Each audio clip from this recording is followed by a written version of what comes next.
The pillow pressed down, she couldn't breathe. And the man holding it, her husband, the father of her unborn child, the millionaire she trusted with her life. But here's what he didn't know. Someone was watching, someone was recording, and someone was about to make sure he paid for every calculated, cold-blooded second of his plan. This isn't just another cheating husband story. This is about a woman who woke up gasping for air and realized she'd been sleeping next to a killer for months. A man who'd practiced suffocation techniques, who'd increased her life insurance to $5 million, dollars, who had another pregnant girlfriend waiting in the wings. He thought she was weak, dependent, easy to erase. He was dead wrong. What you're about to hear is the true story of Rebecca Morrison, 8 months pregnant, fighting for 2 lives. Armed with nothing but her instincts, a hidden recording, and the kind of rage that only comes when someone tries to make you disappear. Before we dive in, if you love stories about women who refuse to be victims, who fight back against impossible odds, do me a favor. Hit that like button. Drop a comment telling me what you would do in Rebecca's situation. Share this with someone who needs to hear it. And subscribe, because trust me, you don't want to miss what happens when a millionaire's perfect plan falls apart. Now, let's talk about the night Rebecca Morrison stopped being a victim and became a survivor. The pillow pressed down, harder. She couldn't breathe. Rebecca Morrison's eyes snapped open in the darkness. Her lungs screamed for air. Her hands clawed at the fabric, crushing against her face. The weight was impossible, suffocating, final. Through the cotton she saw him, her husband, standing over her with the pillow in his hands. His face held no emotion, no panic, no concern, just cold calculation. She thrashed. Her 8 months pregnant belly made it impossible to move properly. The baby. Oh God, the baby. Her fingernails raked his arms. Drew blood. He didn't flinch. Then suddenly the pressure released. Garrett stepped back. The pillow dropped to the floor. Rebecca gasped, choking on air. Her throat burned, her vision spotted with black dots. "You were having a nightmare," Garrett said. His voice was calm, measured. Screaming, "I was trying to wake you up." Rebecca's chest heaved. She touched her face, her neck, everything hurt. "The baby was crying," Garrett continued. "You were screaming about the baby crying." She stared at him. Her mind tried to process his words. The baby, crying, but that made no sense. There was no baby crying. The baby was still inside her, still weeks away from being born. "There's no baby crying yet, Garrett," she whispered. Her voice came out strangled, raw. "I'm still pregnant." Something flickered in his eyes. Just for a second. Then it was gone. "You were dreaming," he said. He picked up his phone from the nightstand. "I'm calling 911. You might be having complications." Rebecca watched him dial, her heart hammered against her ribs. Her hands instinctively covered her belly. The baby kicked. Strong, alive, unaware. This didn't make sense. None of it made sense. But her neck hurt, her face throbbed, and Garrett's eyes had been so cold, so dead. "You were being gaslit the whole time," a voice whispered in her mind, but she pushed it away. He wouldn't. They were having a baby. He loved her. Didn't he? The paramedics arrived within 12 minutes. 2 men with kind faces and efficient hands. They asked questions, checked her vitals, examined her neck. "Ma'am, can you tell us what happened?" the older one asked. Garrett answered before she could. "She was having a nightmare, screaming. I tried to wake her up. She must have had a panic attack." The paramedic's eyes met Rebecca's. "Is that what happened, Mrs. Morrison?" She opened her mouth, closed it. What was she supposed to say? That her husband tried to kill her? With a pillow? While she was 8 months pregnant? It sounded insane. "I don't know," she said finally. "I woke up and couldn't breathe." The paramedics exchanged a look. "We'd like to take you to the hospital, get you checked out, make sure the baby's okay." Rebecca nodded. Relief flooded through her. Away from here, away from this room, away from Garrett's cold eyes. At the hospital, the emergency room buzzed with activity. Fluorescent lights, antiseptic smell, the steady beep of monitors. They wheeled her into an examination room. Garrett followed, his hand on her shoulder. Possessive, protective, or was it controlling? Stop it, she told herself. You're being paranoid. But her neck still hurt. A doctor entered. She was in her early 40s with dark hair pulled back in a neat bun. Her white coat had a name embroidered on it. Dr. Elena Hartwell, cardiovascular surgery. Mrs. Morrison, Dr. Hartwell said. Her voice was gentle but professional. I'm going to examine you. Is that all right? Rebecca nodded. Dr. Hartwell's hands were cool and careful. She tilted Rebecca's head, examined her throat, her eyes, her face. She said nothing, but her expression grew more concerned with each passing second. Finally, she stepped back. Mr. Morrison, would you mind stepping out for a moment? I need to speak with your wife, privately. I'd prefer to stay, Garrett said. His smile was charming, perfect. We don't keep secrets. Hospital policy, Dr. Hartwell replied. Her tone left no room for argument. It will just be a few minutes. Garrett's jaw tightened, but he nodded. Of course, I'll get some coffee. He kissed Rebecca's forehead. I'll be right back, sweetheart. The door closed behind him. Dr. Hartwell waited, listened, then moved closer to Rebecca. These are finger marks, Mrs. Morrison, she said quietly. She pointed to Rebecca's neck. Someone tried to strangle you. The petechial hemorrhaging in your eyes confirms it. This wasn't a panic attack. Rebecca's world tilted. She felt like she was underwater again, drowning. No, she whispered. No, he wouldn't. We're having a baby. Dr. Hartwell's eyes were kind, like she had heard this before. How long has he been hurting you? He hasn't, Rebecca said automatically.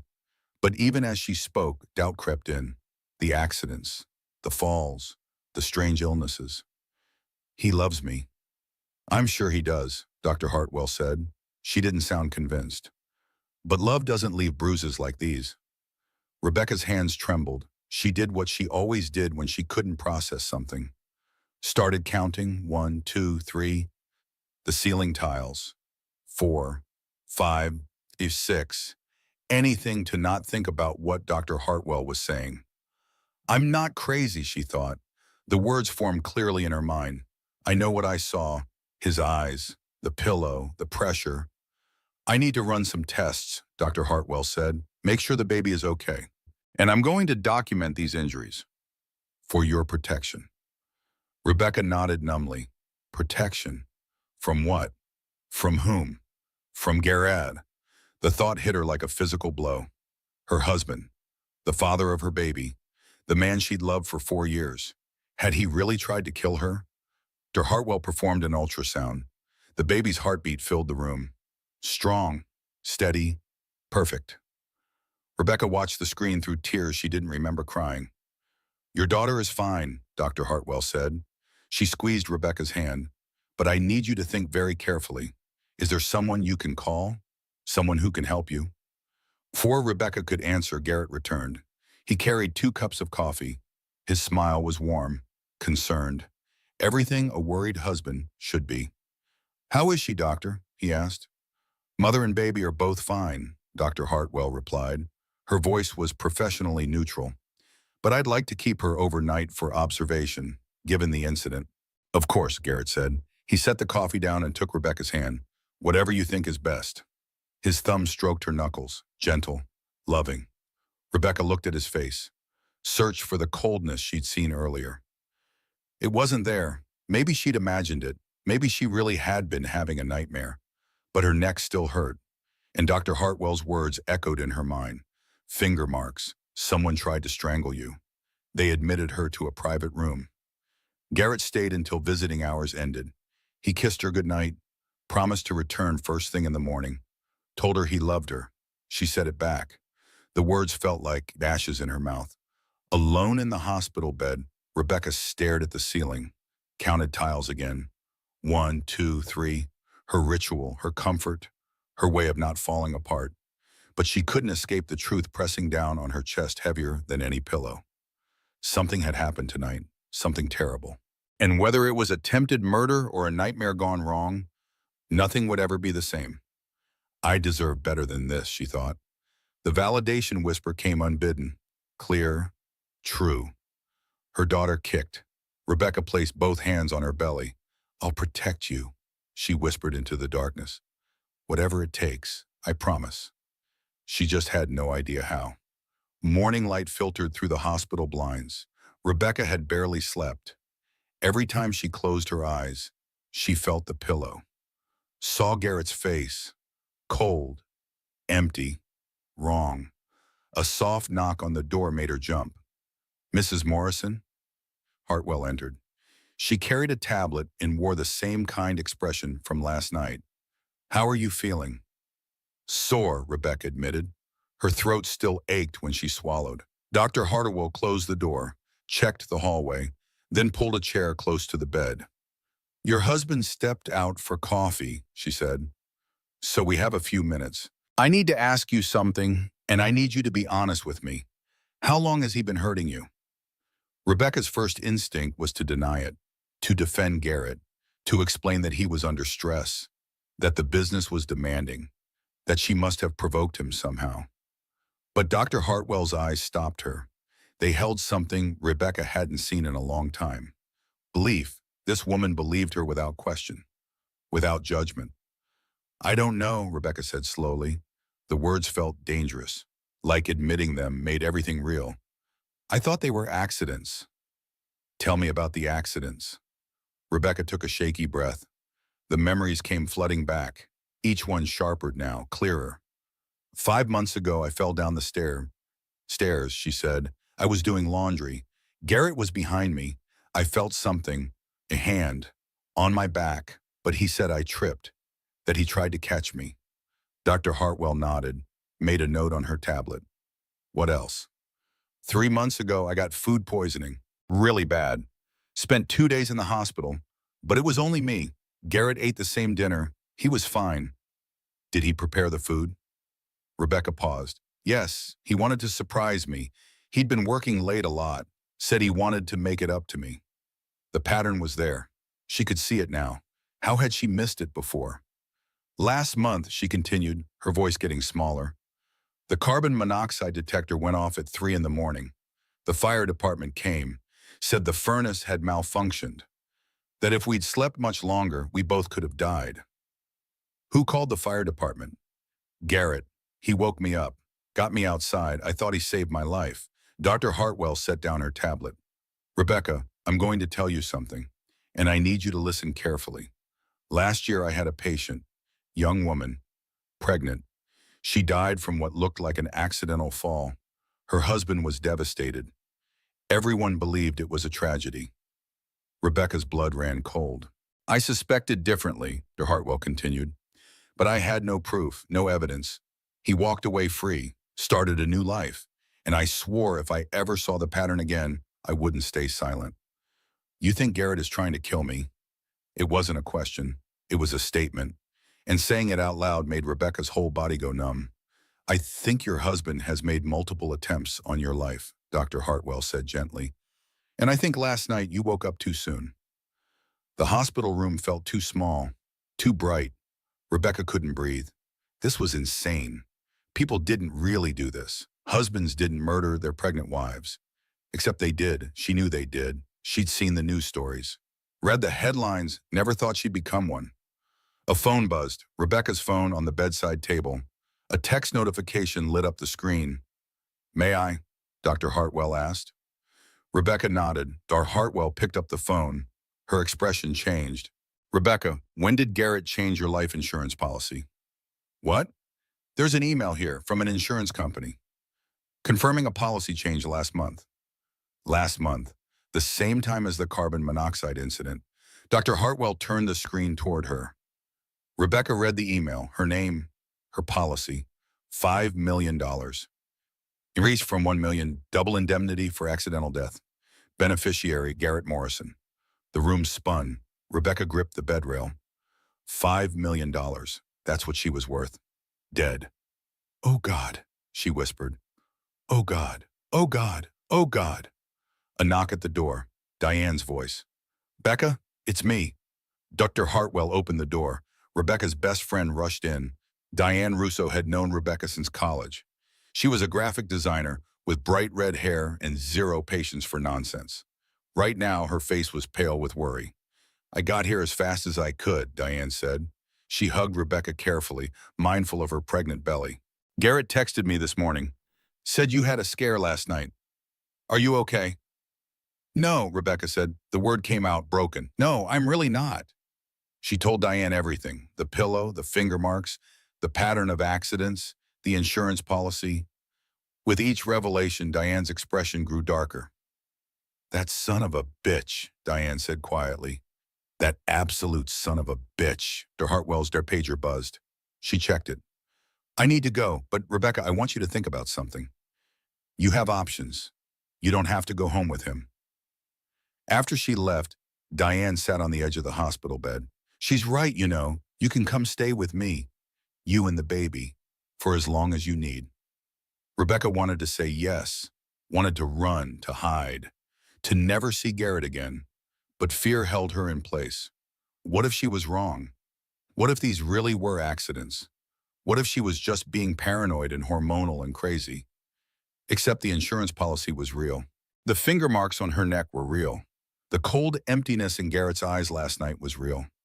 I was being gaslit the whole time, she realized. Every accident, every close call, every time he made her doubt herself, made her think she was clumsy, sick, unlucky. He'd been planning this for months. I need to think, Rebecca said. I need to understand what's happening. Diane squeezed her hand. Okay, but promise me something. Don't be alone with him. Not until we figure this out. Rebecca promised, but even as she did, she knew it was a lie, because Garrett would be back any minute, and she'd have to pretend, have to smile, have to act like nothing had changed. She'd have to survive. The door opened. Garrett entered with fresh flowers and that perfect smile. Good morning, sweetheart. Diane, thanks for coming.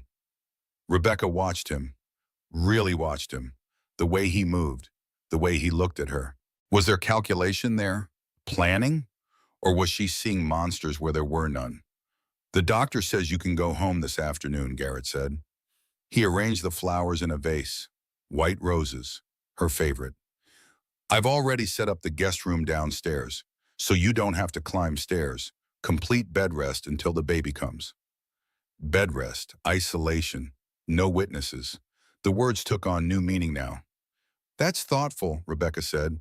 Her voice sounded distant to her own ears, like someone else was speaking. Garrett kissed her forehead. Anything for you and our daughter. Our daughter. The baby kicked. Rebecca's hands covered her belly protectively. She had 3 weeks until her due date. 3 weeks to figure out if her husband was trying to kill her. 3 weeks to find proof. 3 weeks to save herself and her baby.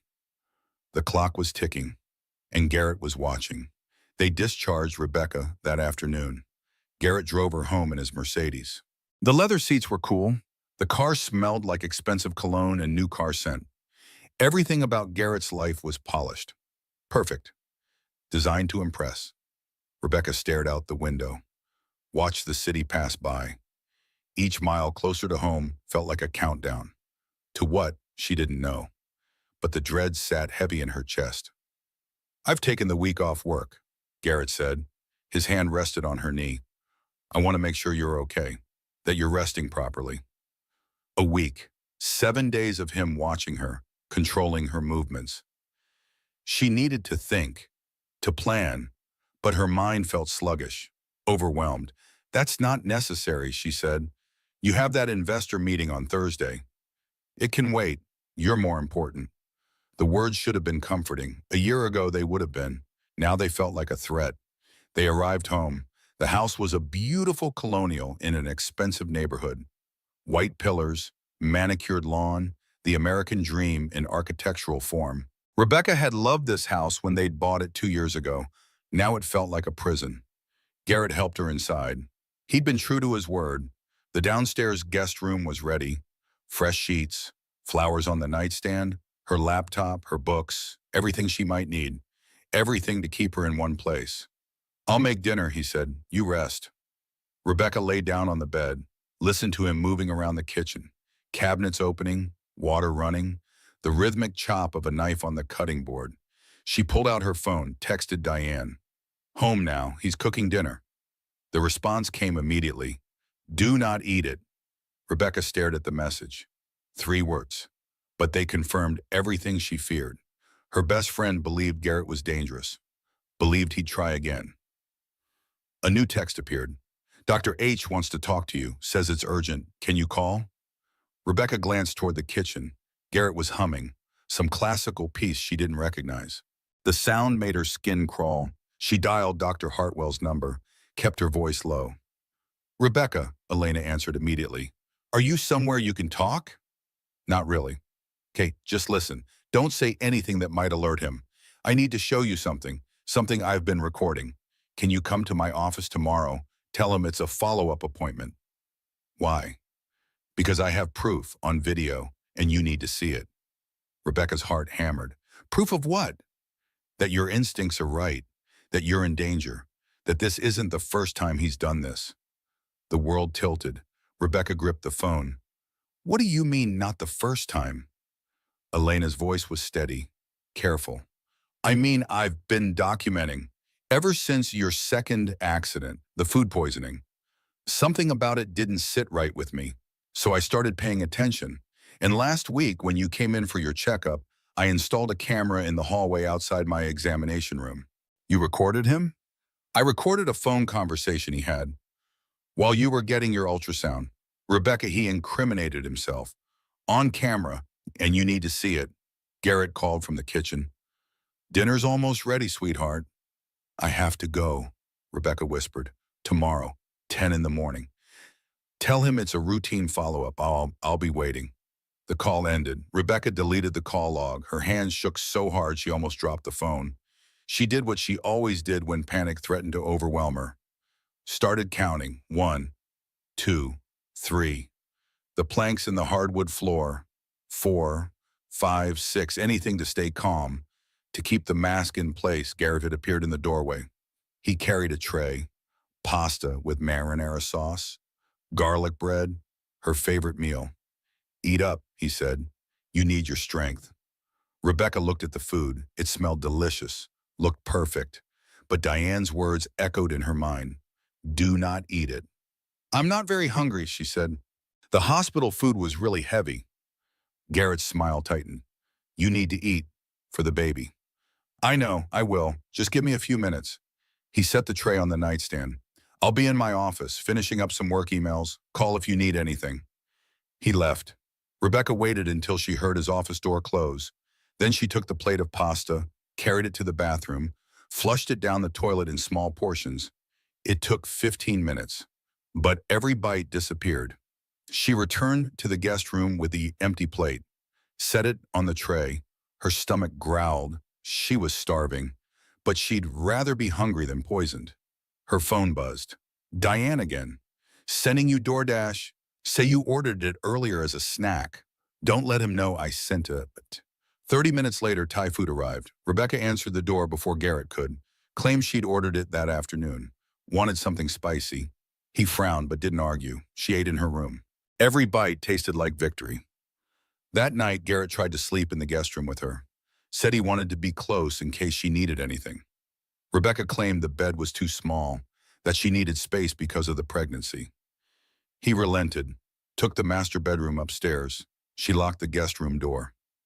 At 2 in the morning, she heard footsteps in the hallway. The door handle turned, quietly, slowly. Testing, locked. The footsteps retreated. Rebecca lay in the darkness, her hand on her belly, feeling her daughter move, and she finally let herself acknowledge the truth. Garrett was going to try to kill her again, soon, before the baby came, while she was still vulnerable, still dependent, still believable as an accident. She had to move first. The next morning, she told Garrett about the follow-up appointment. He insisted on driving her. She'd expected that, prepared for it. Dr. Hartwell's office was in a medical building near the hospital. Elena met them in the waiting room. Professional, polite. She shook Garrett's hand. Just a routine checkup, she said, making sure everything is progressing normally after last night's scare. Garrett nodded. I'll wait here. In the examination room, Elena locked the door, pulled out a tablet. Her expression was grim. What I'm about to show you is difficult, she said, But you need to see it.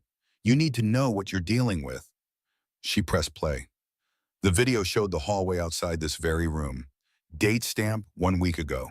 Rebecca remembered this appointment. She'd been getting her weekly ultrasound. Everything had been fine. Normal. Happy. On screen, Garrett stood in the hallway, his phone to his ear. Elena turned up the volume. Garrett's voice came through clearly. The baby comes in 3 weeks.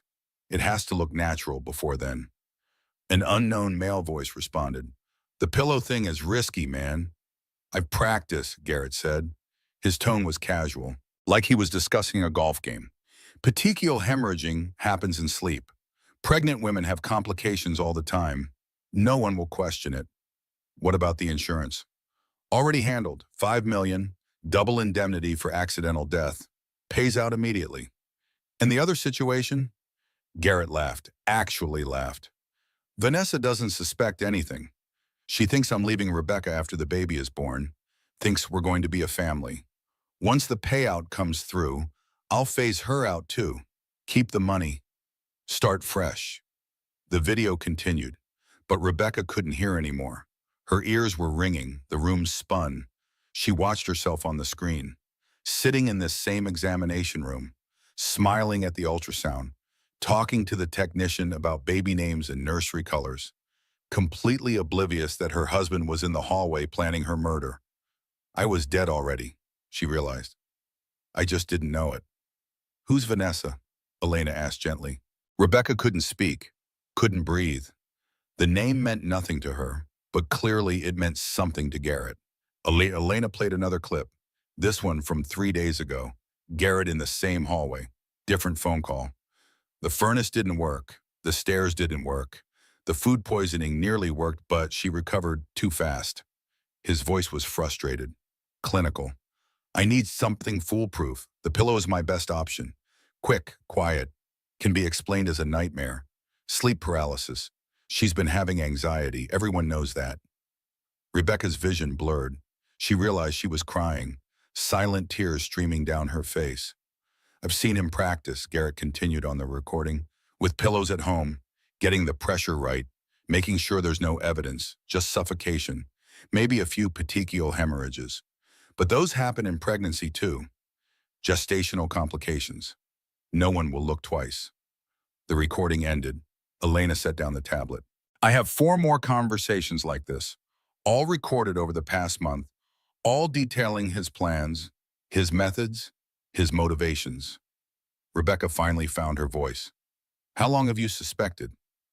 Since the food poisoning, but I had no proof. So I started watching, listening.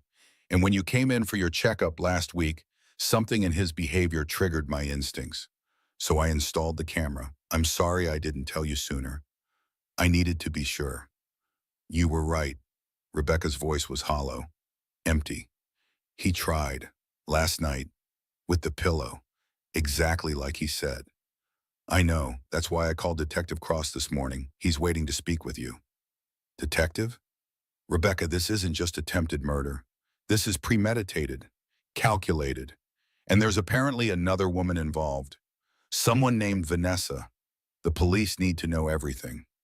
Rebecca nodded numbly. Her whole world had shattered. The man she loved, the father of her baby, had been planning to kill her for months, practicing, refining his method, treating her death like a business transaction. And there was someone else, Vanessa, another woman who thought Garrett loved her, who was apparently part of his plan. Or maybe another victim. I need to use your bathroom, Rebecca said. Elena pointed to the small attached bathroom. Rebecca locked herself inside, sat on the closed toilet lid, fully clothed, and let herself break. She didn't scream, didn't sob, just sat there, water running in the sink to cover any sound, feeling her daughter kick, alive, unaware, innocent. The bathroom tiles were white, clean, hospital sterile. She counted them. 1, 2, 3, her ritual, her anchor, 4, 5, 6. I'm not crazy, she thought. The validation whisper was clear. Strong, I know what I saw, what I heard. He wants me dead. But there was something else too, something underneath the fear and betrayal, anger, hot, bright, clarifying he wasn't going to win. She wouldn't let him. Her daughter deserved better. She deserved better. Somewhere along the way, I became invisible, she realized. I let him make me small, dependent, easy to erase. Not anymore. She washed her face, straightened her shoulders, opened the bathroom door. Elena waited with a kind-faced man in his 50s. He had salt and pepper hair and tired eyes that had seen too much. "Mrs. Morrison," he said, "I'm Detective Nathan Cross. I think we need to talk." Detective Cross had 3 daughters. He mentioned this within the first 5 minutes of their conversation. Not as small talk, but as a promise. He understood. He believed her, and he was going to help. "I've seen the recordings," he said. They sat in Elena's office. The door locked. Garrett's still in the waiting room, unaware. "Hartwell sent them to me this morning, along with documentation of your injuries from 2 nights ago. The finger marks, the petechial hemorrhaging, the pattern of previous accidents." Rebecca twisted her wedding ring, on, off, a nervous habit she'd developed over the past year. When had that started? When had she become this anxious person? "What happens now?" she asked. Detective Cross leaned forward. His expression was serious. "That's up to you. We have evidence of planning, intent. The recordings are damning, but we don't have evidence of the actual attempt. Not yet." "What do you mean? He tried to suffocate me." "I believe you. Dart Hartwell believes you. But in court, we need more than injuries that could theoretically be explained away. We need him caught in the act, or we need him to confess, or we need to build such an overwhelming case that his lawyers can't defend him." "How do we do that?" Detective Cross exchanged a look with Elena. "We need you to do something very difficult. We need you to go home with him, act normal, and help us gather more evidence." The room tilted. "You want me to go back there? With him? Knowing what he's planning?" "I know what I'm asking," Detective Cross said. His voice was gentle. "And I wouldn't ask if I thought there was another way. But right now, if we arrest him, his lawyers will claim the recordings are circumstantial, that he was joking, role-playing, venting frustration, without concrete proof of a attempt he could walk." Rebecca's hands shook. She pressed them against her belly. Her daughter kicked. Strong, insistent. "What kind of evidence do you need?" "Financial records showing motive, communication with this Vanessa person to establish the affair, witnesses who can testify to his behavior, and ideally we catch him attempting again, with you wired, with surveillance." "You want to use me as bait?" "Yes," Detective Cross didn't sugarcoat it, "but you won't be alone. We will have officers nearby. We'll wire your phone, your purse. We'll monitor everything. The moment he tries something, we move in." Elena touched Rebecca's hand. "You don't have to do this. You can leave right now. Stay with a friend. File for divorce. Protect yourself and the baby." "And let him walk free?" Rebecca's voice was stronger than she expected. "Let him do this to someone else? To Vanessa?" "We don't know who Vanessa is yet," Detective Cross said, "but we're looking into it, checking his phone records, following his movements. We'll find her." Rebecca thought about the recording, Garrett's casual tone. "Vanessa doesn't suspect anything. She thinks I'm leaving Rebecca after the baby is born. Thinks we're going to be a family. Another woman. Pregnant. In love. Being manipulated the same way Rebecca had been." "If I do this," Rebecca said slowly, "if I go back and pretend everything is normal, what are my chances of surviving?" Detective Cross didn't lie to her. She appreciated that. "With our surveillance, with Elena monitoring your medical status? High, very high, but I can't guarantee your safety. He's smart, methodical. If he suspects you know, he could accelerate his timeline." "How long?" "A week, maybe 2. We move fast, get the financial records, track down Vanessa, build the case. Then we arrest him and you disappear into protective custody until trial. 2 weeks, 14 days of pretending. Of sleeping in the same house as a man who wanted her dead. Of eating food he prepared. Of trusting that the police would catch him before he caught her. It was insane, but the alternative was letting him win." "Okay," Rebecca said. "Tell me what to do." Detective Cross outlined the plan. They would wire her phone, Install recording software that would transmit everything to a secure server. Give her a panic button disguised as a pendant. Officers would be stationed nearby at all times, watching, waiting. Don't confront him, Detective Cross warned. Don't let him know you suspect anything. Act exactly as you have been, loving wife, excited mother-to-be. Give him no reason to change his plan. And if he tries again, with the pillow, you press the panic button. We're in your house within 60 seconds. But Rebecca, he probably won't try the same method twice. Not immediately. He'll be cautious after the hospital stay. He'll wait for a better opportunity. That should have been comforting. It wasn't. They fitted her with the recording equipment, showed her how the panic button worked, gave her a burner phone to contact them if needed. Then Elena examined her one more time.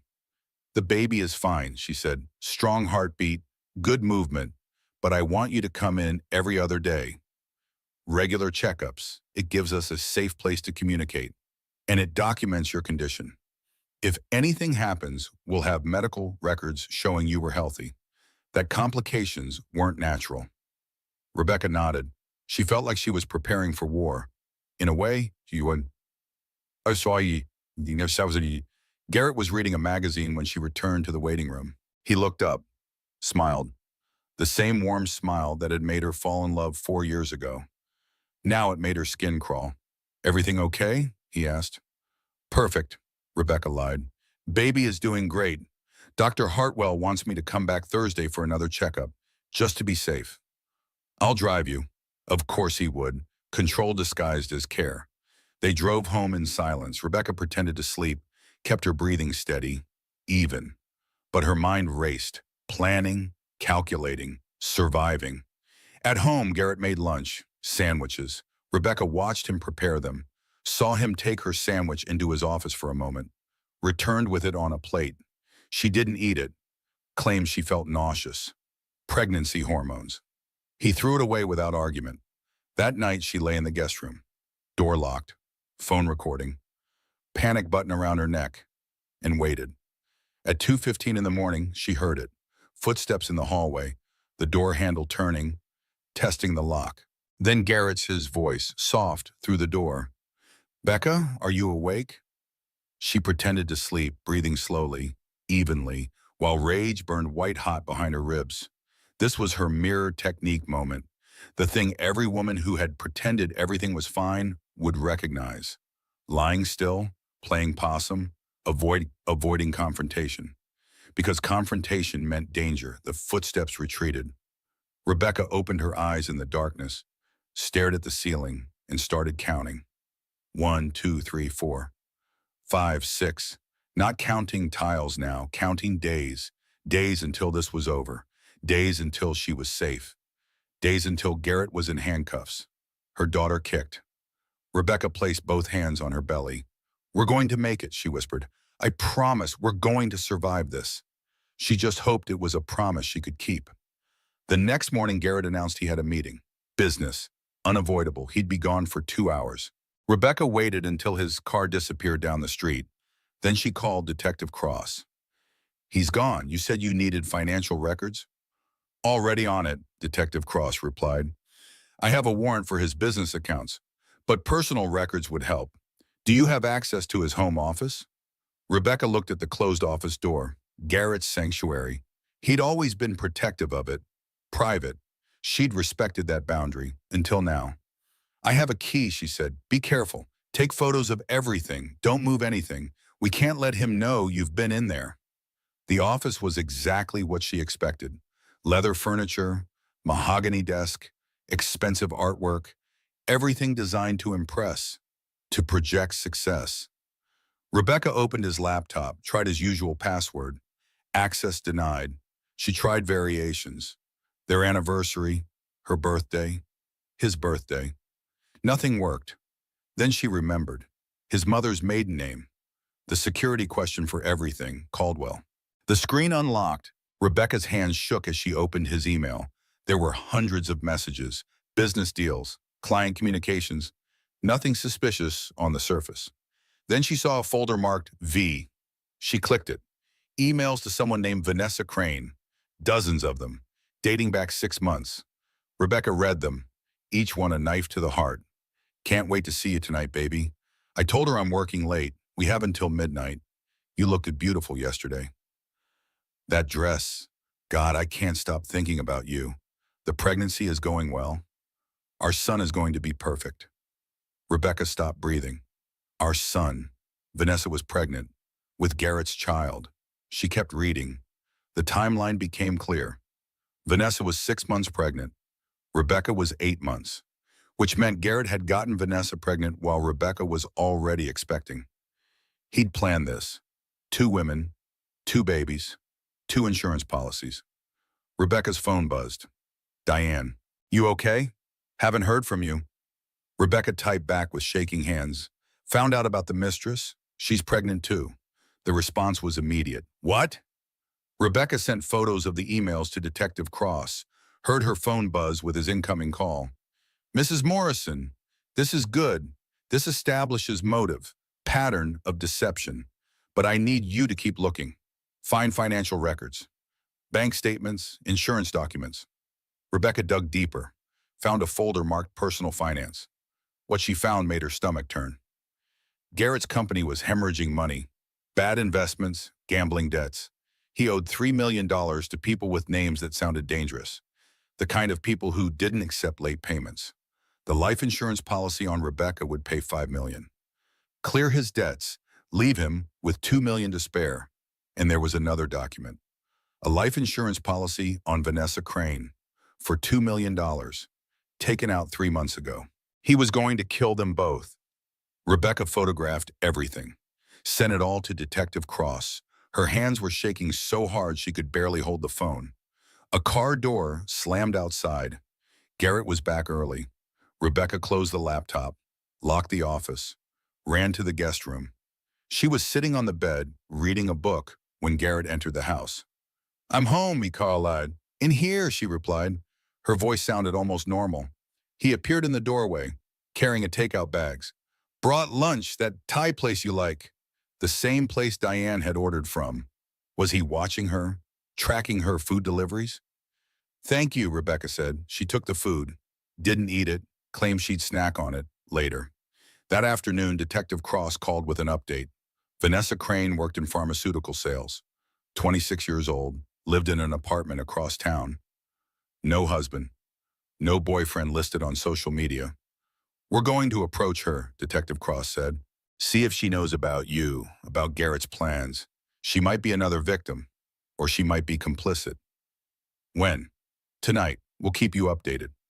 Rebecca spent the afternoon planning, thinking, surviving. She'd learned the pattern now, Garrett's rhythms, his tells.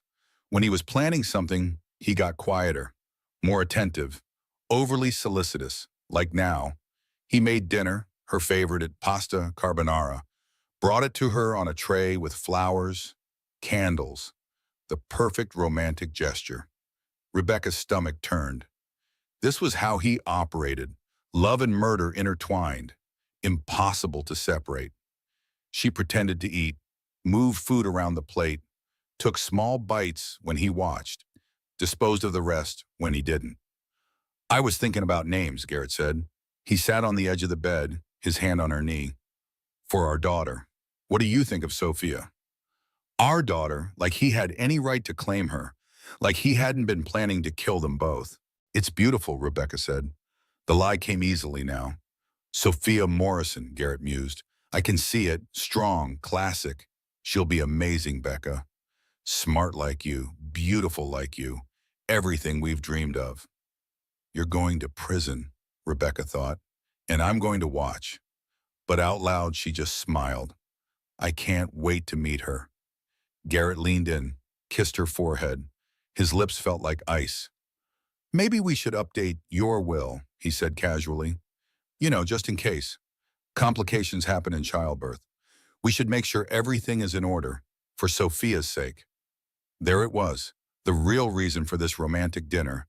He wanted her to update her will, make sure he got everything if she died. That's morbid, Rebecca said. She forced a laugh. I'm not planning on dying. Of course not, but we should be prepared.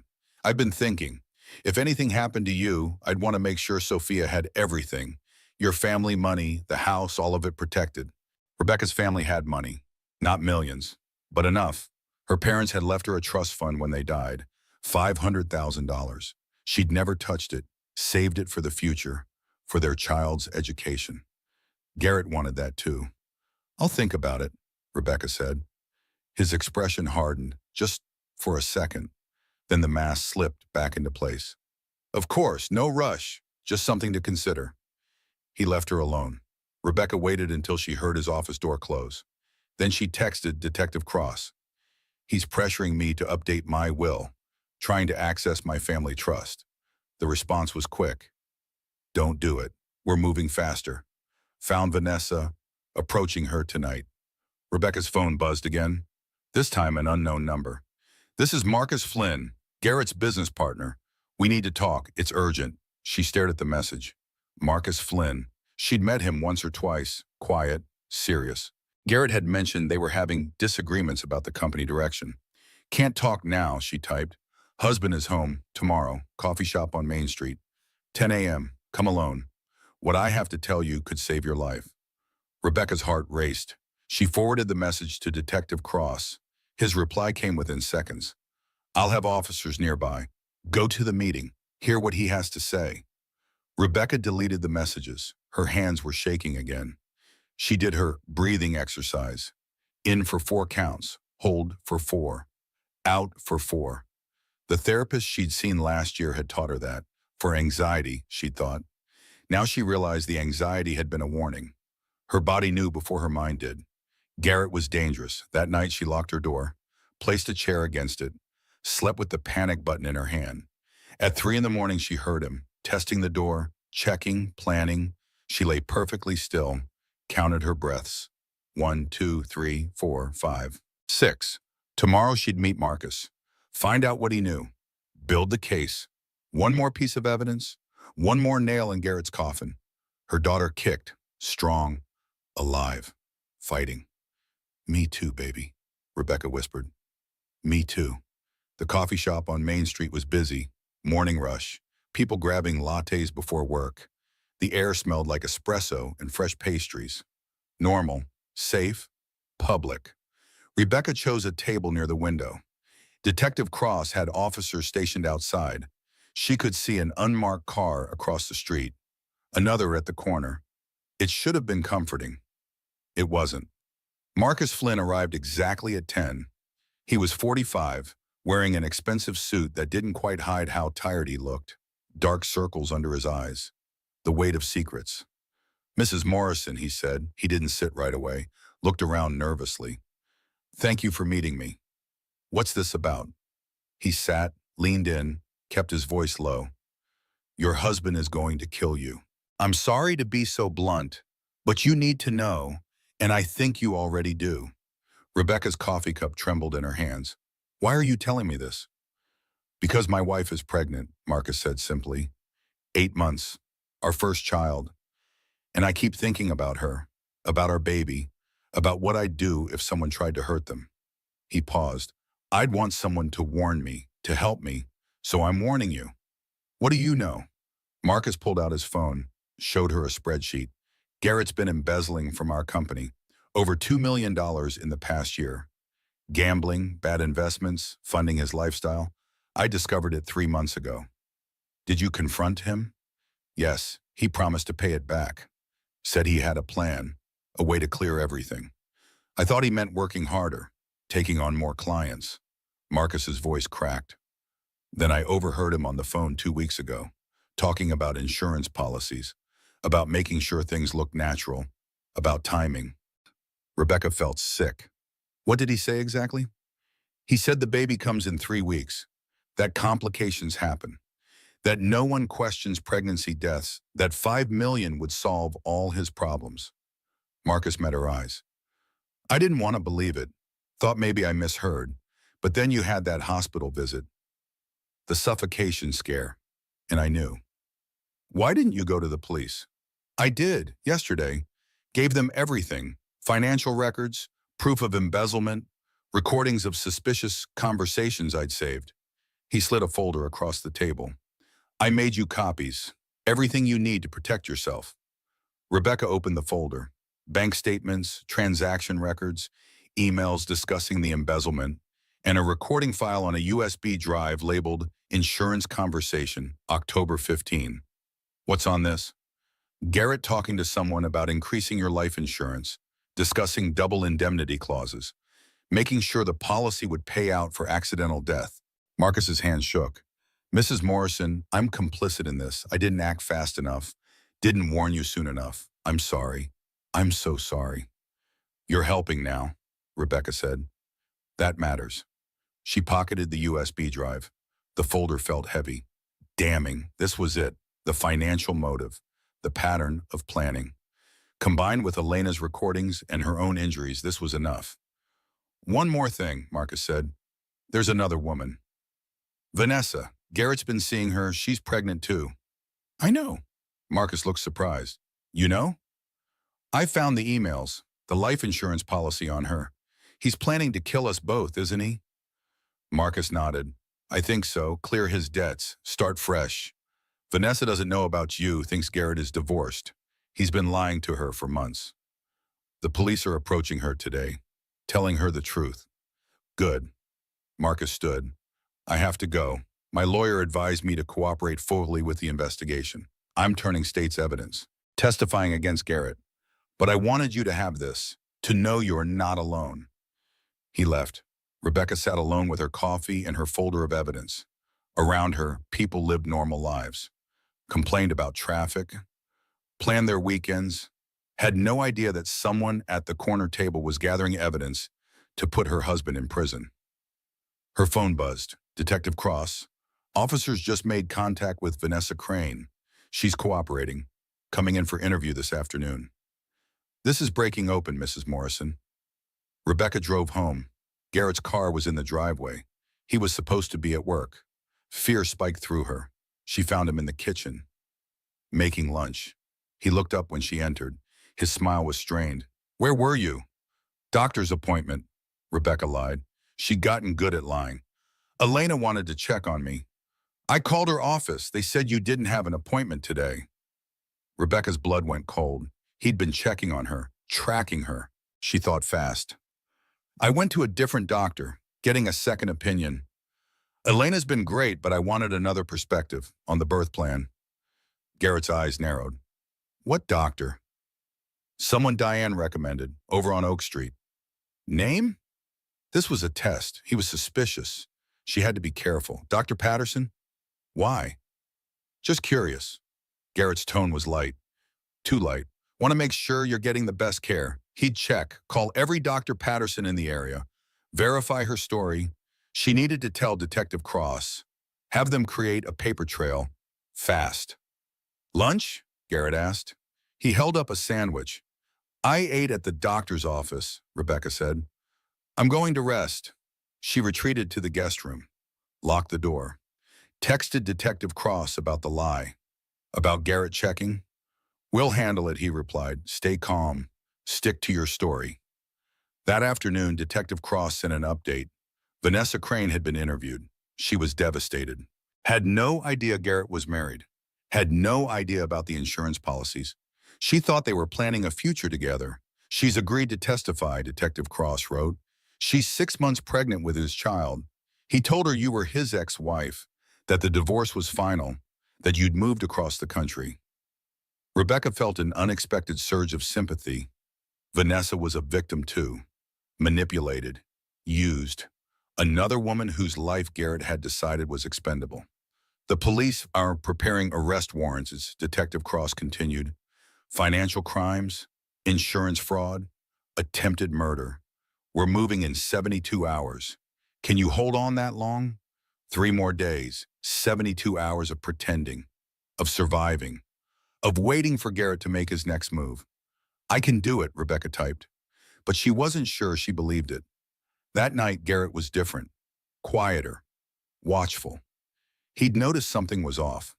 She could see it in his eyes, the calculation, the planning. He made dinner, insisted she eat at the table with him.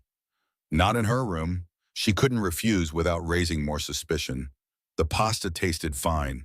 She ate small bites, watched him carefully. He ate the same food, from the same pot, so it wasn't poisoned. Yet. We should talk about after the baby comes, Garrett said, about our future. Okay. I've been thinking about selling the house, moving somewhere smaller, more manageable, less expensive. Rebecca's trust fund. He wanted access to it, wanted to liquidate assets, consolidate everything before he made his move. That seems premature, she said carefully. Maybe we should wait until after Sophia is born. See how we feel then. I think we should decide now, put the house on the market, transfer funds, be ready for our new life. Our new life, the words dripped with false promise. I need time to think about it, Rebecca said. Garrett's jaw tightened. We don't have time. The housing market is good right now. We need to move fast.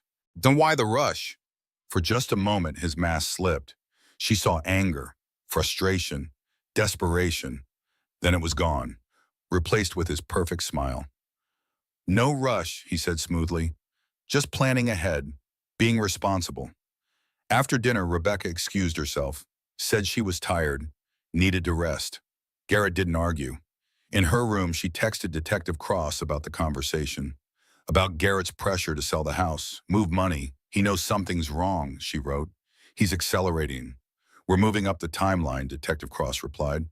Arrest warrant will be ready by tomorrow afternoon. One more day, Mrs. Morrison. Can you make it one more day? Rebecca looked at her locked door, at her panic button, at her phone recording everything. One more day. Yes, she typed, one more day.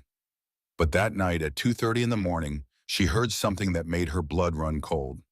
Garrett, in the hallway, talking on the phone. Tomorrow night, he said. His voice was low but clear. I can't wait any longer. She's suspicious, checking up on me. I need to move now before she does something stupid. What about the police? The other voice was tinny, on speakerphone maybe. No evidence, just suspicions. If I move fast, make it look natural, they'll have nothing. Pregnant woman, complications. It happens all the time. The method? Carbon monoxide. The detector is already disabled. I'll say I was checking it, forgot to turn it back on. She'll go to sleep, never wake up. Quick, painless, perfect. Rebecca's hand found the panic button, pressed it, hard. Within 30 seconds, she heard sirens, tires screeching, shouting. The cavalry had arrived. The police burst through the front door with a battering ram. Rebecca heard it from her locked guest room. The crash of wood splintering, shouted commands. Garrett's voice rising in panic and outrage. What is this? What are you doing? I'm calling my lawyer. Garrett Morrison, you're under arrest for attempted murder, conspiracy to commit murder, and insurance fraud. Detective Cross's voice, calm, authoritative, final. Rebecca sat on the edge of her bed, hands shaking, panic button still clutched in her palm. She'd done it. He was caught. It was over, except it wasn't. A gentle knock on her door. Mrs. Morrison, it's Detective Cross. You're safe now. Can you open the door? Rebecca unlocked it with trembling hands. Detective Cross stood there with two female officers. Behind them, she could see Garrett in handcuffs. His face was red with fury. When he saw her, something cold and terrible crossed his expression. You did this, he said. His voice was venomous. You ungrateful bitch. After everything I've given you, this is how you repay me? One of the officers pulled him toward the door. Keep moving. I'll destroy you, Garrett shouted. You and that bastard baby. You'll have nothing when I'm done with you. Nothing. When they dragged him out, the door slammed, and suddenly the house was silent. Rebecca stood in the hallway, stared at the space where her husband had been, the man she'd loved, the father of her child. Now just another criminal being hauled away in handcuffs. She should have felt relief, victory, something. Instead, she felt nothing. Mrs. Morrison? Detective Cross touched her elbow gently. We need to get you somewhere safe. He made threats. We take those seriously. Where? Safe house, just for tonight. Tomorrow we'll arrange more permanent protection until the trial. Rebecca nodded, moved like a robot. Let the officers pack a bag for her, toiletries, clothes, her laptop, the folder Marcus had given her. As they led her out to the unmarked car, she looked back at the house. Their house. The place where she dreamed of raising her daughter, of building a life, of being happy. Now it was just a crime scene. Another place Garrett had tried to kill her. The safe house was a nondescript apartment in a secured building. 2 bedrooms, basic furniture. Nothing personal, nothing that felt like home. Officers will be stationed outside, Detective Cross said. You'll be safe here. Try to rest. Rest. The word seemed impossible. After he left, Rebecca stood in the middle of the living room. Alone. Truly alone for the first time in days. No Garrett watching her. No cameras recording. No performance required. She walked to the bathroom, turned on the shower, sat on the floor fully clothed, let the water pour over her. And finally, she let herself break. The tears came in waves. Grief for the marriage she'd thought she had. Horror at how close she'd come to dying. Rage at Garrett's betrayal. Shame that she hadn't seen it sooner. Hadn't protected herself better. The water was scalding. She couldn't feel it. Couldn't feel anything but her daughter moving. Alive. Unaware. Innocent. She'd saved them. Barely. By the thinnest margin. What if she'd been wrong? What if she'd ignored her instincts? What if Dr. Hartwell hadn't been suspicious? What if she'd eaten that dinner, slept with the carbon monoxide detector disabled? She'd be dead. Her daughter would be dead. And Garrett would be collecting $5 million. The thought made her physically sick. She leaned over the toilet, vomited. Nothing came up. She'd barely eaten in days, just dry heaves and terror. Someone knocked on the bathroom door. Mrs. Morrison, it's Officer Chen. Are you all right? Fine, Rebecca managed. Just morning sickness. Lies came so easily now. She turned off the shower, changed into dry clothes, looked at herself in the mirror. She barely recognized the woman staring back. Hollow eyes, gaunt cheeks, the face of someone who'd been through war, 8 months pregnant, alone, hunted. This wasn't how it was supposed to be. She'd imagined this pregnancy so differently. Excitement, joy, preparing a nursery with the man she loved. Instead, she'd spent the past few days documenting evidence, avoiding poison, sleeping with a panic button. Her phone buzzed. Diane, Detective Cross told me everything. I'm coming over. Don't try to stop me. 20 minutes later, Diane arrived with Thai food, chocolate, and a fierce hug. You absolute badass, Diane said. You took down a would-be murderer while 8 months pregnant. You're my hero. Rebecca laughed. It came out wrong, broken. I don't feel like a hero. I feel like I'm falling apart. Then fall apart. You've earned it. They sat on the couch. Diane held her while Rebecca cried. Really cried. Not the silent tears in the hospital or the numb shock in the shower. Real, ugly, gasping tears. I loved him, Rebecca said between hiccups. I really loved him. How did I not see it? How did I miss all the signs? Because he's a sociopath, Diane said bluntly. Because he's good at lying. Because you're a normal person who assumes other people aren't monsters. None of this is your fault. I should have known. Stop. Stop right now. Diane gripped Rebecca's shoulders. Listen to me. You survived. That's what matters. You and baby girls survived. Everything else is just noise. Rebecca nodded, wiped her eyes, tried to believe it. Her phone buzzed again. Hartwell, I heard what happened. How are you feeling? Any contractions, pain? Bleeding? Rebecca checked. No contractions, just her daughter's regular movements. Strong kicks, hiccups, the reassuring signs of life. I'm okay, she texted back. Baby is active. Come see me tomorrow. I want to check you both, make sure the stress hasn't triggered early labor. That night, Rebecca lay in the unfamiliar bed in the safe house, stared at the ceiling, started counting. 1, 2, 3, 4, 5, 6. But this time she wasn't counting tiles. She was counting everything she'd lost. 1, her marriage, alive from the start. 2, her home, now a crime scene. 3, her trust, in people. In love, in happy endings. 4, her innocence, the belief that bad things happen to other people. 5, her identity as Garrett's wife. Who was she without that? 6, her certainty about the future. Everything was chaos now, but there were things she'd gained too. One, her life. She was alive. Two, her daughter's life. Sophia would be born, would grow up, would thrive. Three, her strength. She'd survive this. She could survive anything. Four, the truth, painful but real. Five, allies. DeGouch Hartwell, Detective Cross, Diane, Marcus, even Vanessa. Six, her voice. She'd stop it pretending. Started fighting back. The hardest part wasn't the pillow, she realized. It wasn't the poison or the carbon monoxide or any of Garrett's attempts.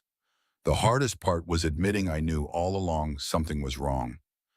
Trusting that voice saved us. She placed both hands on her belly, felt her daughter kick. We made it through the worst part, Rebecca whispered. Now we just have to stay alive until you're born. Then we start over. Just you and me. No more hiding, no more fear. I promise. At 2 in the morning, she got a call from Detective Cross. Garrett made bail, he said. His voice was grim. His mother posted it. $2 million. He's out. Rebecca's blood ran cold. But he threatened me. You heard him. Judge issued a restraining order. He can't come within 500 feet. He's under house arrest with an ankle monitor. But Mrs. Morrison, you need to know, his lawyers are good, expensive. They're already building a defense, claiming the recordings are taken out of context, that he was venting frustration, not planning murder, that you're unstable, hormonal, making false accusations. What? They're going to paint you as the villain, the jealous wife who discovered the affair, and fabricated evidence. It's going to get ugly. Rebecca closed her eyes. Of course Garrett would twist this, make himself the victim. That was what he did. Manipulate, lie, control the narrative. What do I do? You stay safe, you prepare to testify, and you trust the evidence. We have recordings, financial records, medical documentation, witness testimony from Marcus and Vanessa. The truth will come out. After the call ended, Rebecca sat in the darkness, feeling her daughter move, feeling the weight of what was coming. A trial, public scrutiny, Garrett's lawyers trying to destroy her credibility, the media circus, strangers dissecting her marriage, her choices, her life. She thought about giving up, about running, disappearing, taking her daughter and starting over somewhere far away where Garrett could never find them.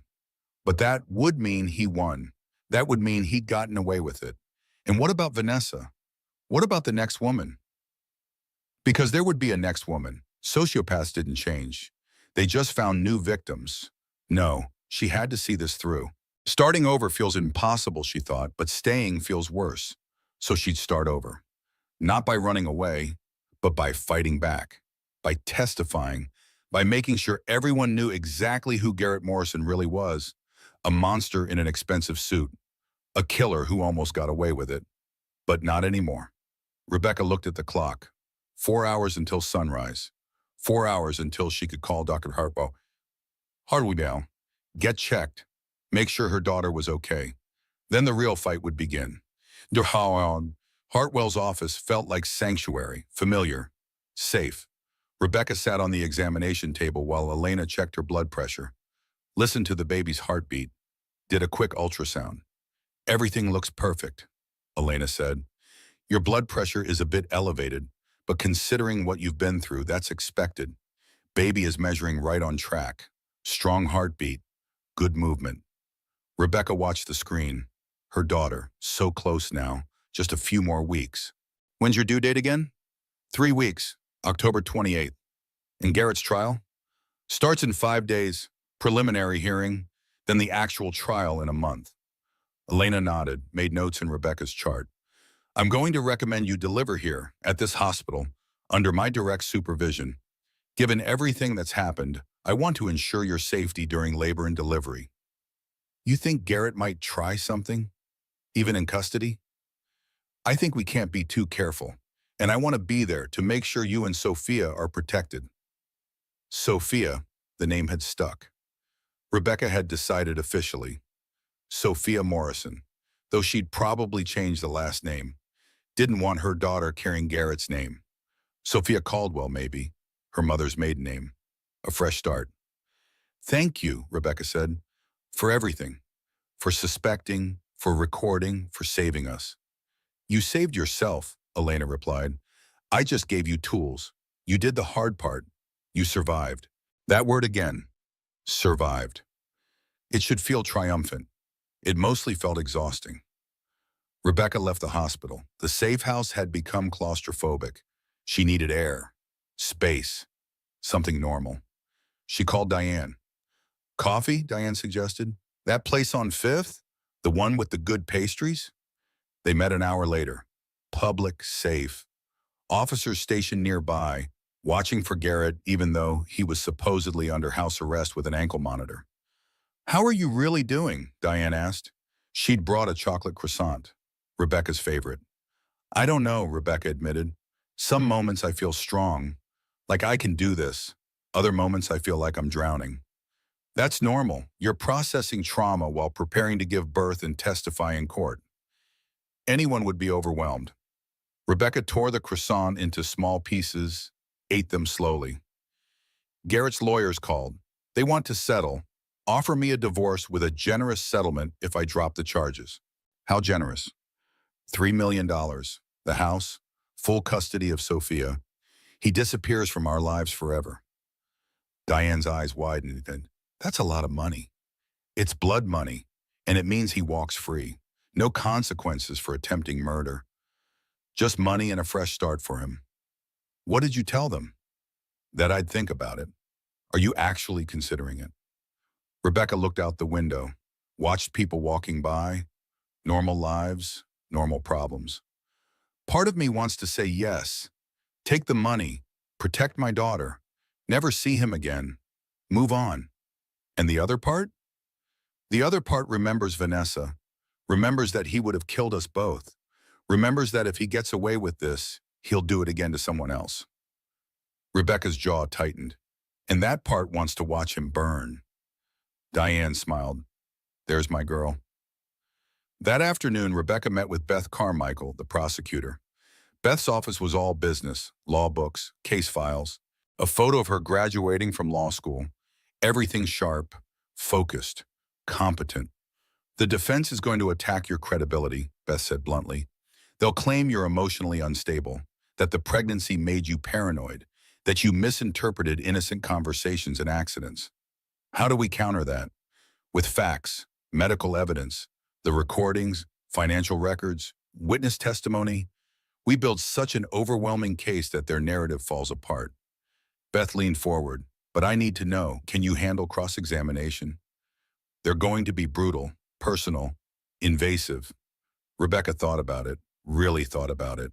Could she sit on a stand while Garrett's expensive lawyers tried to destroy her, questioned her sanity, her motives, her marriage? Yes, she said, I can handle it. Even if they bring up your past, your therapy, your anxiety? I went to therapy because my husband was gaslighting me. My anxiety was a warning sign. They can bring it up all they want. I'll own it. Beth smiled. Good, because we go to preliminary hearing in 3 days. I need you ready. Rebecca spent those 3 days preparing, reviewing evidence, going over her testimony, practicing with Beth. She learned to stay calm, to answer only what was asked, to not let them rattle her. On the third night, Vanessa called. I hope it's okay, Vanessa said. Her voice was small, uncertain. Detective Cross gave me your number. I wanted to talk, if you're willing. They met at a quiet restaurant, neutral ground. Vanessa was beautiful, young, 6 months pregnant with a visible bump. She looked terrified. I didn't know, Vanessa said immediately, about you, about being married. He showed me divorce papers, told me you'd moved to California, that it was finalized. I believed him. I know, Rebecca said, and she did. She recognized that look.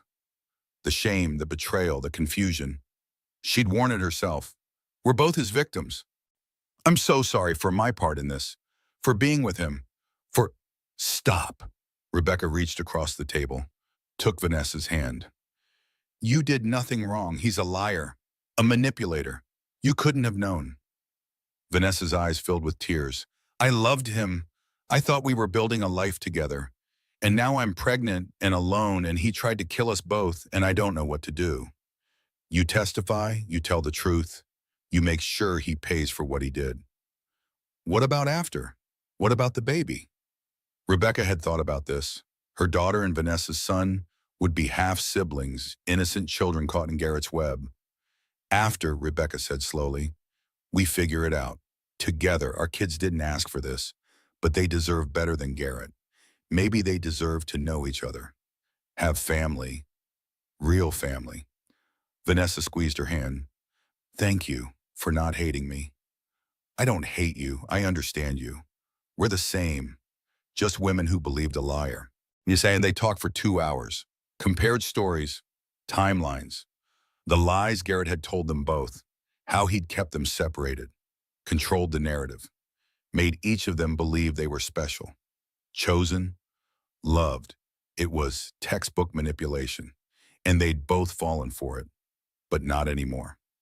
When they parted, Vanessa hugged her. We're going to be okay, both of us. We survived him. Rebecca drove back to the safe house, sat in the parking lot for a moment before going inside. She did this sometimes now, sat in parked car, unable to go inside. Not from fear, from the need to just breathe, to exist in neutral space, to gather strength. Inside, she found a package. From Marcus Flynn, a note attached, more financial records, his gambling debts, the people he owed. They're willing to testify about his desperation, about the timeline, about him asking how to make something look like an accident, use it, destroy him. Rebecca opened the package, bank statements, casino records, text messages with loan sharks, email chains discussing his debts. It was damning, comprehensive, exactly what they needed. She called Beth. I have more evidence, financial, from Marcus Flynn. Bring it tomorrow. We file it with preliminary hearing documents. That night, Rebecca couldn't sleep. Too much adrenaline, too much anticipation. The hearing was tomorrow. The first step, the beginning of the end. She got up, made tea, sat by the window, watched the city lights. Her daughter kicked, strong, insistent. I know, baby girl, Rebecca whispered. Big day tomorrow. You're nervous too, huh? Another kick. Rebecca smiled. She thought about the woman she'd been 6 months ago. Trusting, naive, dependent. That woman would never have stood up to Garrett, would never have gathered evidence, would never have fought back. She wasn't that woman anymore. Somewhere along the way, I became invisible, she thought. I let him make me small, but no more. The woman she was now had teeth, had voice, had agency. The woman she was now didn't count ceiling tiles to avoid thinking. She counted evidence, witnesses, reasons why Garrett Morrison would spend the rest of his life in prison. She finally understood what Dr. Hartwell meant. You saved yourself. I just gave you tools. The tools were important. The recordings, the medical evidence, the financial records, the allies. But the survival, that was all her. She checked her phone. Messages of support from Diane, from Marcus, from Detective Cross, from Beth, even from Vanessa, a whole network of people who believed her, supported her, fought for her. She wasn't alone anymore. And tomorrow she'd walk into that courtroom, look Garrett in the eye, and tell the truth. All of it, every manipulation, every lie, every attempt on her life. And then she'd watch him try to explain it away. Rebecca smiled. It wasn't a kind smile. It was the smile of someone who'd been underestimated, who'd been written off as weak, who'd been counted out, and who was about to prove everyone wrong. Tomorrow, she whispered to her daughter, tomorrow we start winning. The courthouse was everything Rebecca had feared. Imposing gray stone, high ceilings, the weight of judgment in every corner. Reporters camped outside, cameras, microphones thrust at her face as she climbed the steps. Mrs. Morrison, how do you feel about your husband's arrest? Is it true you're accusing him of attempted murder? What about the affair? Were you jealous? Rebecca kept her head down. Let the officers escort her inside. The preliminary hearing was closed to media. Just the judge, lawyers, and essential witnesses. Garrett sat at the defense table in an expensive suit, his hair perfectly styled, expression neutral. He looked like a successful businessman, not a would-be killer. When Rebecca entered, his eyes found hers, cold, empty, promising retribution. She didn't look away. Judge Miriam Caldwell presided. She was 62 with steel gray hair and no-nonsense expression. She'd been briefed on the case, had reviewed the evidence. Now she'd decide if there was enough to proceed to trial. The state may present its case, Judge Caldwell said. Beth Carmichael stood, composed, professional. Your Honor, the state will demonstrate that the defendant, Garrett Morrison, engaged in a calculated, premeditated plan to murder his wife, Rebecca Morrison, and collect $5 million in life insurance. We have recordings of him discussing methods and timing, financial records showing his desperate need for money, medical evidence of previous attempts on Mrs. Morrison's life, and witness testimony from his business partner and his mistress confirming the pattern of deception and intent. The defense attorney stood. His name was Richard Thornton, 60 years old, reputation for winning impossible cases, very expensive. Your Honor, the state's case is built on misunderstandings in the paranoid delusions of a pregnant woman. My client never attempted to harm anyone. The recordings are taken wildly out of context. The financial situation, while strained, does not indicate murder, and the medical evidence is inconclusive at best. We move for dismissal. Motion denied, Judge Caldwell said. Proceed with evidence. Beth presented the recordings first. Dr. Hartwell's camera footage, Garrett's voice discussing the pillow method, the insurance payout, the timeline. The defense objected. Hearsay, illegally obtained. The doctor had no warrant. The doctor was acting in her patient's best interests, Beth countered. She suspected abuse. The recording was made in a public hallway of a medical facility where there is no expectation of privacy.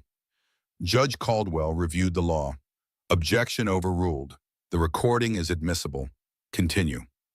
They played 4 recordings, each one more damning than the last. Garrett discussing methods, practicing suffocation techniques, calculating payout amounts, dismissing Vanessa's future. Rebecca watched Garrett's face. No emotion, no reaction, like he was listening to a weather report. Next came Marcus Flynn. Marcus testified about the embezzlement, the gambling debts, $3 million owed to dangerous people. Garrett's desperation, his questions about making deaths look natural, his timeline matching Rebecca's due date. Did the defendant ever explicitly say he planned to kill his wife? The defense attorney asked on cross-examination. Not in those exact words, Marcus admitted. So all of this is your interpretation, your assumption. It's connecting obvious dots, or it's you covering for your own financial mismanagement of the company. Marcus's jaw tightened. I have nothing to hide. I've turned over all records. I'm testifying against my former partner because my conscience demands it. Unlike Mr. Morrison, I actually have one. The defense moved to strike the comment. Judge Caldwell allowed it. Vanessa testified next. She walked to the stand 6 months pregnant, young, scared, but determined. She told her story.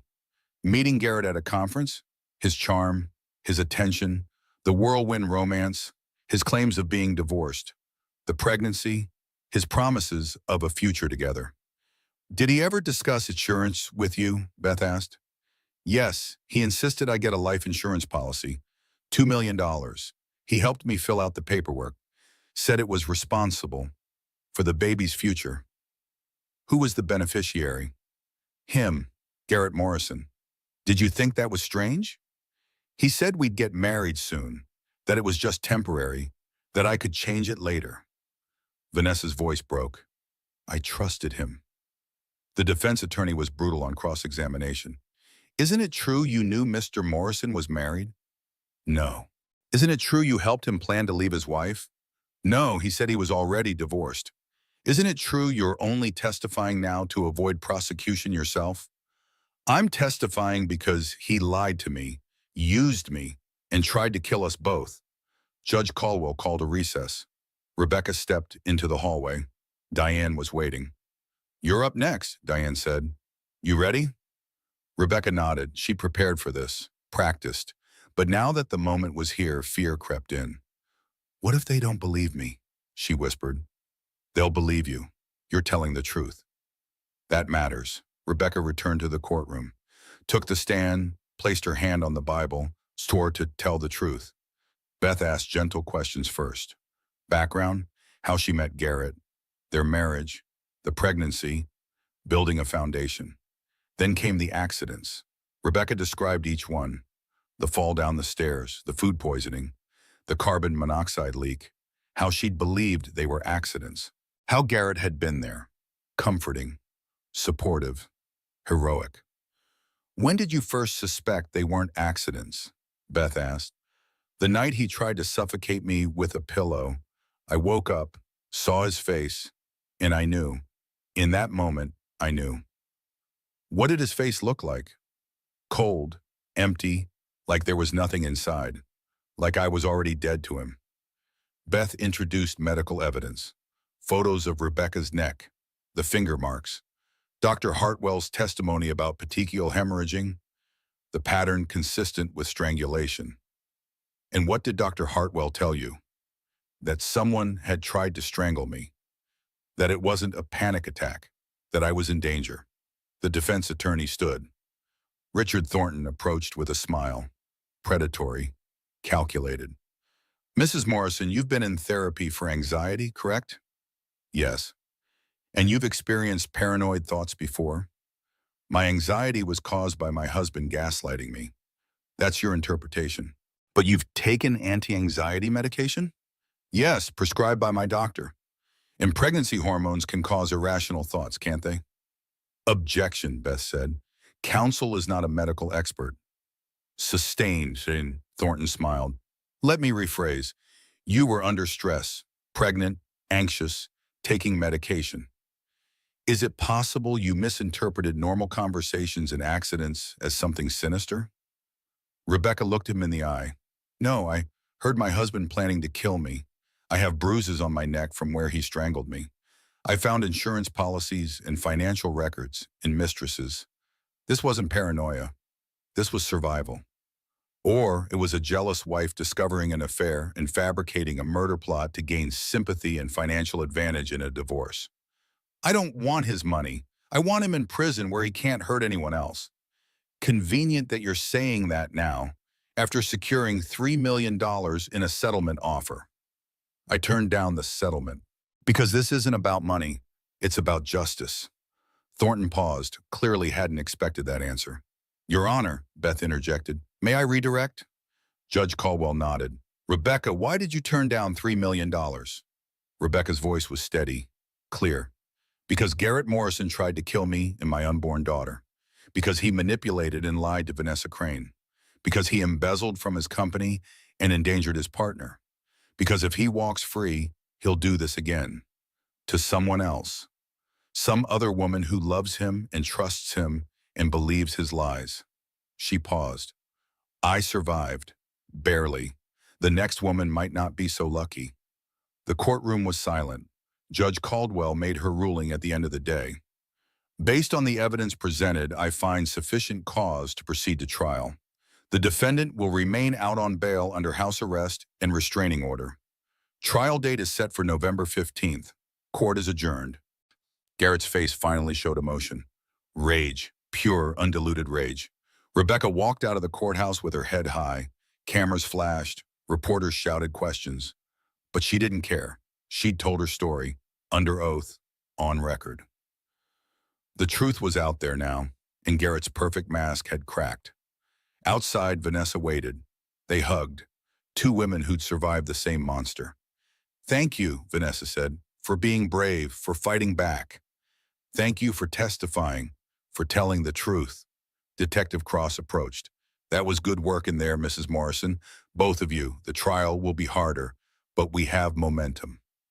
That night, Rebecca returned to the safe house, exhausted, emotionally drained, but also lighter, like she'd set down a weight she'd been carrying for months. She made tea, sat by the window, watched the lights of the city. Her phone buzzed, a text from an unknown number. You're going to regret this. I'll make sure you have nothing.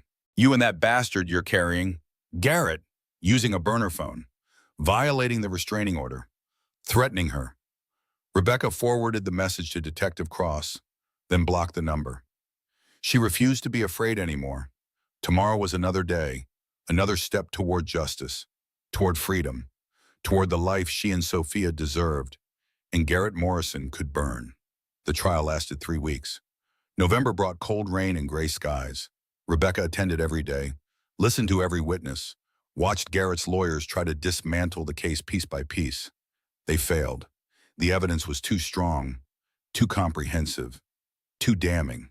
Their daughter Hartwell testified about the pattern of injuries, the suspicious medical history, the recordings she'd made.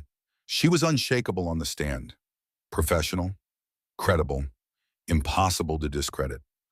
Marcus Flynn provided financial forensics, expert testimony about embezzlement and gambling debts, phone records showing Garrett contacting loan sharks, email chains discussing his desperation.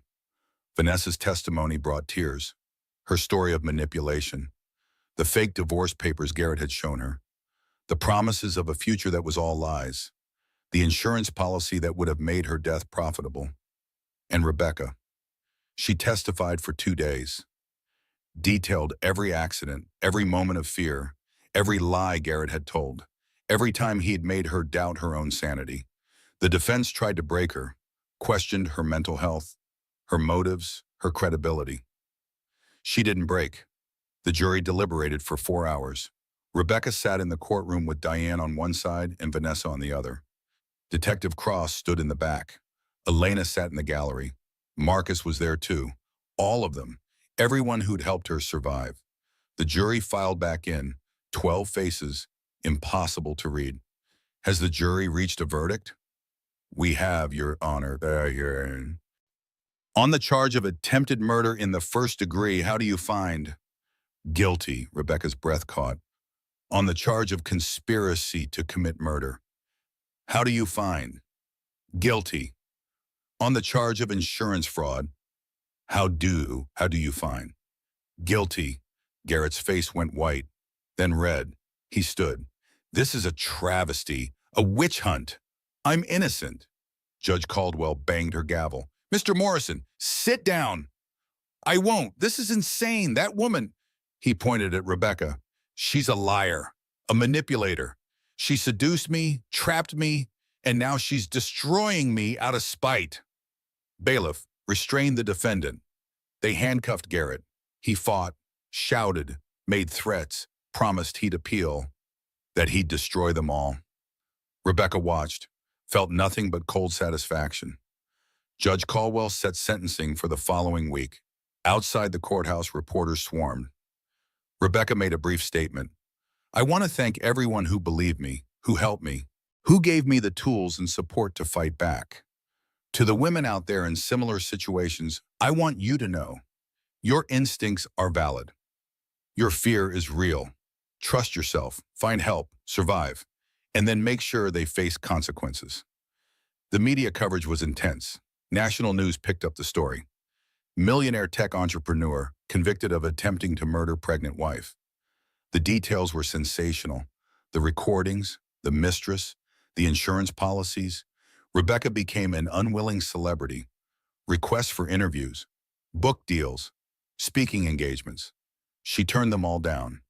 This wasn't about fame. It was about survival. Sentencing came 1 week later.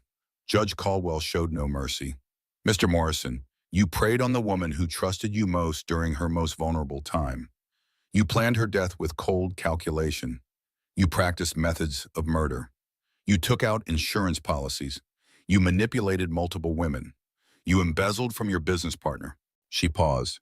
This court sentences you to life in prison without possibility of parole for 25 years in the attempted murder charge. Additional consecutive sentences for conspiracy and fraud. You will spend the rest of your productive life behind bars.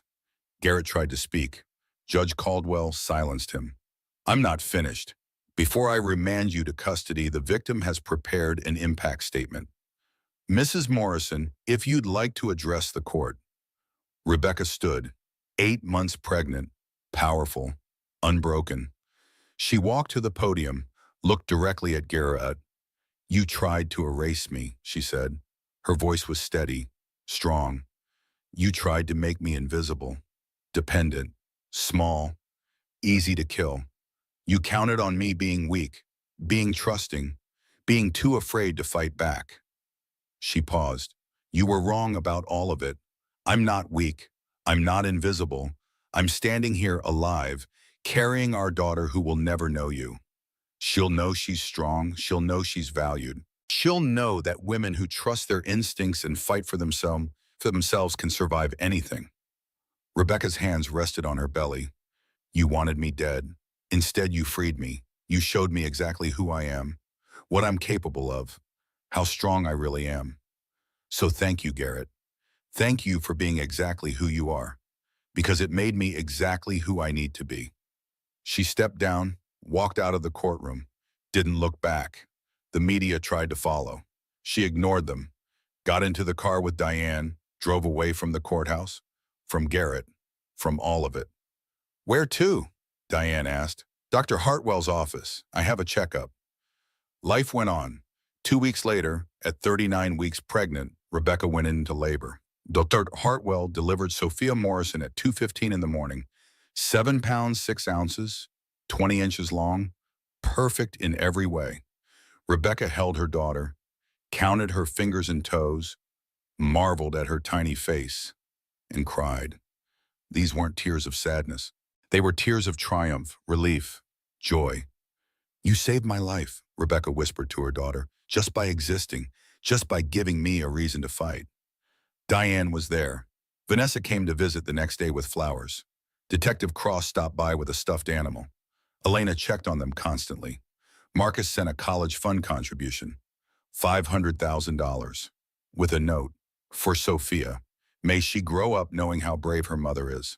Rebecca stayed in the hospital for 2 days, then went home. Not to the house she'd shared with Garrett. That had been sold. The proceeds split as part of the legal settlement. She bought a small house across town, 2 bedrooms, a yard, safe, simple, hers. Diane helped her set up the nursery. They painted it soft yellow, hung pictures of strong women, scientists, leaders, warriors, women who'd changed the world. "She's going to grow up knowing she can do anything," Diane said. "Yes," Rebecca agreed, "she is." 1 year later, Rebecca sat in a lecture hall at the State University. Medical school, inspired by Dr. Hartwell, she decided to become a doctor, specialize in trauma, help other women like her. Sophia sat in a baby carrier on her chest, babbling, happy, healthy. Rebecca's phone buzzed. A text from Vanessa. "Baby boy arrived, 8 pounds, 2 ounces. He's perfect." Rebecca smiled, typed back, "Congratulations. Can't wait to meet him." The 2 women had stayed in touch and became friends. Their children would know each other. Half-siblings raised by strong mothers who'd survived the same monster. After class, Rebecca stopped by Elena's office. They had lunch together once a month, mentor and student, friends. "How's school?" Elena asked. "Challenging, exhausting, perfect." Rebecca paused. "I'm thinking about specializing in obstetrics, helping pregnant women, watching for signs of abuse. Maybe I can help someone else the way you helped me." "You already are," Elena said. "Just by existing, by being proof that survival is possible." That evening, Rebecca picked up Sophia from daycare, drove home, made dinner, started a bedtime routine. She gave Sophia a bath, dressed her in soft pajamas, read her a story. Then she tucked her daughter into the crib, watched her eyes grow heavy, watched her drift off to sleep. Rebecca sat in the rocking chair, watched her daughter breathe, safe, loved, protected. Her mind drifted back to that night, the pillow, the fear, the moment she'd thought would be her last. She'd survived, against all odds, against a man who'd planned her death with calculated precision. And not only had she survived, she'd transformed, from victim to victor, from dependent wife to independent mother, from invisible to unshakable. The hardest part wasn't the pillow, she reflected. It was admitting I knew, all along, something was wrong. Trusting that voice saved us. She'd learned to trust herself, to believe her instincts, to fight back when fighting back seemed impossible. Rebecca stood, checked the baby monitor one more time, then walked to her bedroom. On her nightstand sat a framed photo. Not of Garrett, he was in prison where he belonged. She'd never displayed his picture again. The photo was of her and Sophia, taken the day they'd come home from the hospital. Rebecca holding her daughter. Both of them alive, surviving, thriving. She picked up the photo, traced Sophia's face. "We made it, baby girl," she whispered. "We really made it." And for the first time in longer than she could remember, Rebecca felt at peace. Not the false peace of denial, not the fragile peace of survival, but the deep, unshakable peace of someone who'd faced the worst and come out stronger. She was her own proof. Alive, thriving, free. Rebecca set down the photo, turned off the light, climbed into bed. Tomorrow would bring new challenges. Medical school exams, single motherhood, building a new life from the ashes of the old. But she'd faced down a killer, testified in court, brought a would-be murderer to justice. She could handle anything. In the next room, Sophia slept, unaware of the battle her mother had fought to keep them both alive. She'd learn the story someday, when she was old enough to understand, but not as a tragedy, as a triumph, as proof that women are stronger than the men who tried to destroy them. That survival is an act of defiance, that justice, though slow, is real, and that sometimes the best revenge is simply living, thriving, refusing to be erased. Rebecca closed her eyes, smiled, and slept the deep, dreamless sleep of someone who'd won. Rebecca Morrison survived. Garrett Morrison is serving life in prison. And baby Sophia, she's growing up knowing her mother is the strongest person in the world. If this story moved you, if it made you think, if it reminded you to trust your instincts, I need you to do something. Hit that like button if you haven't already. Leave a comment. Tell me what moment hit you hardest. Was it the recording reveal? The courtroom testimony? The moment she finally held her daughter? Share this story because somewhere out there, someone needs to hear it. Someone who's counting ceiling tiles to avoid thinking. Someone who's pretending to sleep to avoid confrontation.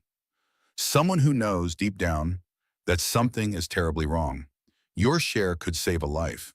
Subscribe to this channel for more stories of survival, justice, and women who refuse to be erased. Because these stories matter. These voices matter. And remember, trust your instincts. They're trying to save you. I'll see you in the next story. Stay strong out there.